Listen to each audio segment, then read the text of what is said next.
एक अच्छे नेता की पहचान होती है कि विपक्षी दलों की कमजोरी और ताकत दोनों को अच्छी तरह जानता है। पीएम मोदी इसमें निर्विवाद रूप से सबसे माहिर नेता हैं। इसीलिए उन्होंने विपक्ष का खेल खराब करने का फोकस बिहार और महाराष्ट्र जैसे राज्यों पर रखा। यूपी और पश्चिम बंगाल के बारे में वो बेफिक्र थे, क्योंकि इन राज्यों में विपक्षी पार्टियों के अपने मतभेद ही इंडिया गठबंधन को डुबोने के लिए काफी थे। अब वही हो रहा है। यूपी में बीएसपी के बिना इंडिया गठबंधन बेमानी है और बंगाल में ममता बनर्जी अकेले ही चुनाव लड़ने का ऐलान कर चुकी हैं। रहा सवाल महाराष्ट्र का, तो वहां इंडिया गठबंधन के चाणक्य तो पिछले साल जुलाई से ही बीजेपी के चक्रव्यूह में फंसे हुए हैं।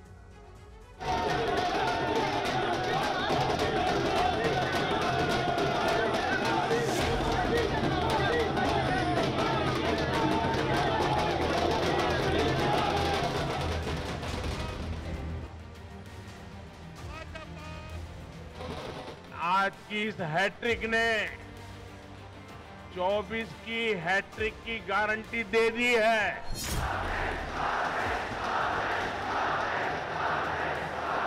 आपके सपनों को पूरा करने के लिए जो मेरा संकल्प है, मेरी साधना भी है, मेरी तपस्या भी। 3 दिसंबर 2023 को एमपी, छत्तीसगढ़ और राजस्थान में प्रचंड जीत के बाद पीएम मोदी का यह बयान यूं ही नहीं था। वो जिस वक्त 2024 के चुनाव में जीत की हैट्रिक की गारंटी दे रहे थे, तब तक विपक्षी दलों के नेता इंडिया अलायंस के हवाई किले बना चुके थे। फिर भी पीएम मोदी ने हैट्रिक की गारंटी दी, तो उसकी वजह क्या थी?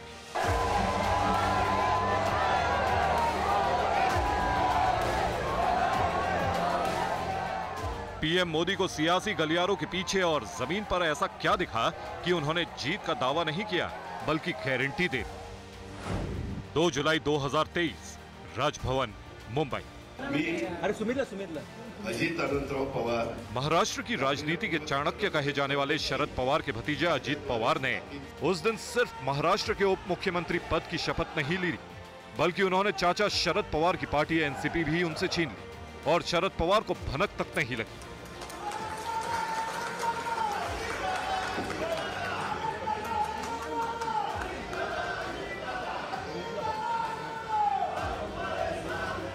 प्रफुल्ल पटेल, आज उनके सामने हम राष्ट्रवादी कांग्रेस पार्टी के वर्किंग प्रेसिडेंट की जिम्मेदारी उनके कंधे पर दे रहे हैं।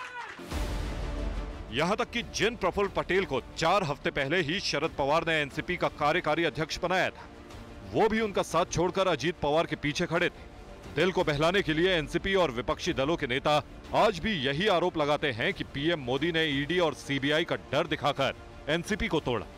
लेकिन सच्चाई यह है कि यह एनसीपी में महत्वाकांक्षा की लड़ाई थी। मौका शरद पवार ने ही दिया, जिसे बीजेपी ने हाथों हाथ लपक लिया।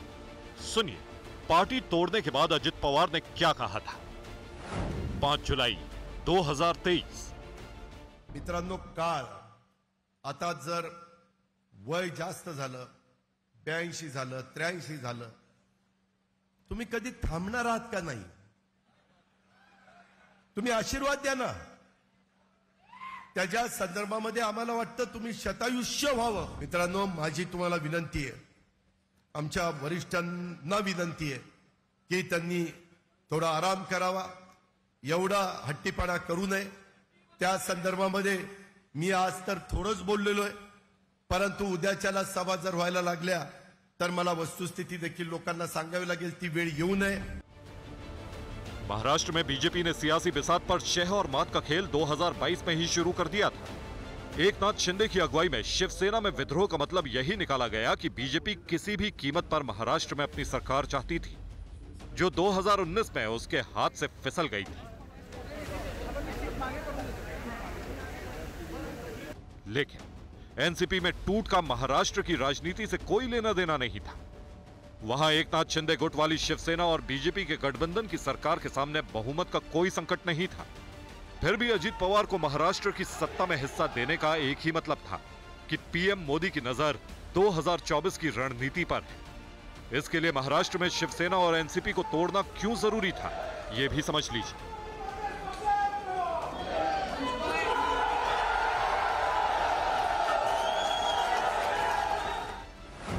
महाराष्ट्र में बीजेपी ने लोकसभा का चुनाव कभी अकेले नहीं लड़ा।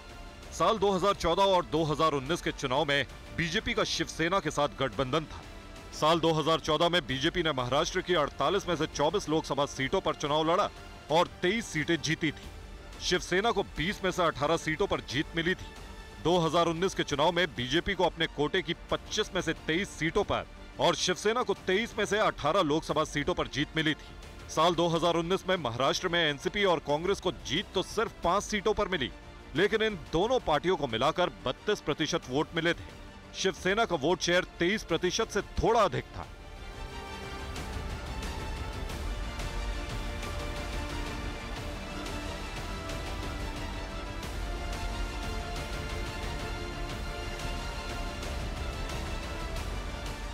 अब महाराष्ट्र में गठबंधन टूटने के बाद अगर शिवसेना, एनसीपी और कांग्रेस एकजुट होकर चुनाव लड़ते तो बीजेपी का रास्ता मुश्किल हो जाता। लेकिन पहले शिवसेना और फिर एनसीपी को तोड़कर बीजेपी ने 48 सीटों वाले महाराष्ट्र में अपना पलड़ा इंडिया अलायंस से बहुत भारी कर लिया।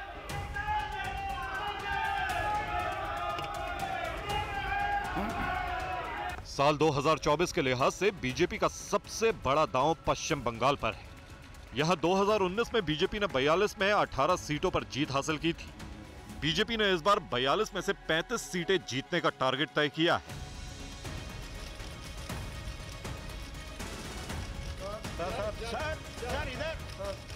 जिसमें सबसे बड़ी दिक्कत इंडिया अलायंस से होती। इंडिया अलायंस में ममता बनर्जी की टीएमसी, कांग्रेस और लेफ्ट फ्रंट के वोटर एकजुट होते तो बीजेपी को अपनी जीती हुई सीटें बचाना भी मुश्किल होता।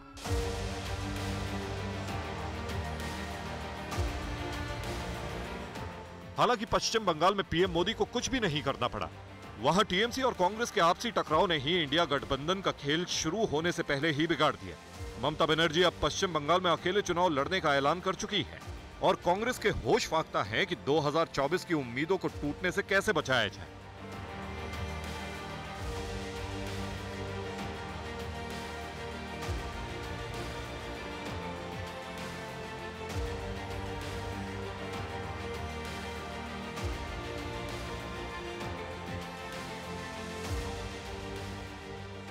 यही हाल 80 लोकसभा सीटों वाले उत्तर प्रदेश में भी विपक्षी गठबंधन का है। वहां पीएम मोदी के साथ सीएम योगी की लोकप्रियता का डबल डोज चल रहा है और राम मंदिर का खुमार भी है। यूपी में पीएम मोदी और राम मंदिर के जॉइंट फैक्टर से निपटने के लिए कांग्रेस को गठबंधन का ही सहारा था, लेकिन अखिलेश यादव की समाजवादी पार्टी के साथ सीटों के बंटवारे का पेंच सुलझने का नाम नहीं ले रहा। वहीं बीएसपी अध्यक्ष मायावती एकला चलो का ऐलान भी कर चुकी है। यहाँ मैं ये बात भी फिर से स्पष्ट कर देना चाहती हूँ कि हमारी पार्टी देश में जल्दी ही घोषित होने वाले लोकसभा के ये आम चुनाव यहाँ गरीबों एवं उपेक्षित वर्गों में से विशेषकर दलितों, आदिवासियों, अति पिछड़े वर्गों, मुस्लिम व अन्य धार्मिक अल्पसंख्यक समाज के लोगों के बलबूते पर ही पूरी तैयारी व दमदारी के साथ अकेले ही लड़ेगी।